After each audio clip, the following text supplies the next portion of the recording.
Isipan ko lang. Bago tayo magpatuloy mga kaibigan, palike and subscribe po muna ako at pahit po ng notification bell. Maraming salamat po. Hanggang ngayon nga po ay nasa ospital pa rin etong si Marites at nagpapagaling po sa kanyang mga sugat. Pero hindi niya alam ay bumisita etong si Ramon at nanunuyo. May dala pa nga po itong bulaklak at nakita nyo naman, narito yung parang sincerity niya, no? At gusto niya magkaayos sila at malaman yung mga katotohanan. Pero hindi niya alam, bumisita rin din po, no, etong si Rigor at tila magkikita pa sila. Agad nga pong binunot ni Rigor ang kanyang baril. Ganun din po ang ginawa nitong si Ramon kasi ang akala nga ni Rigor ay patay na etong si Ramon. Samantalang tuwan-tuwa naman etong si Tinding sa kanyang natanggap na damit nga na binili ni Don Facundo sa kanya kaya po na mamahalin.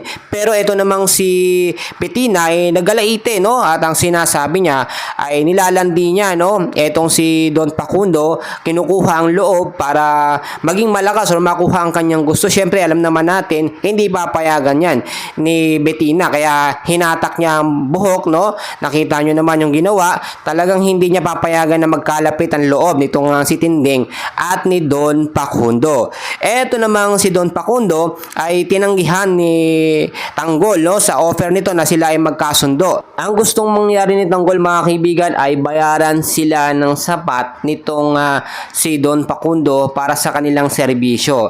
At eto na nga, no, nakahanap na ng buyer ng diamante etong si Boss Divina para nga sa kanilang ikauunlad, no. Agad-agad naman sinukat at chinek nitong buyer etong diamante, pero ang hindi nila alam, eto pala ay pulis, no, at parang sineta po sila.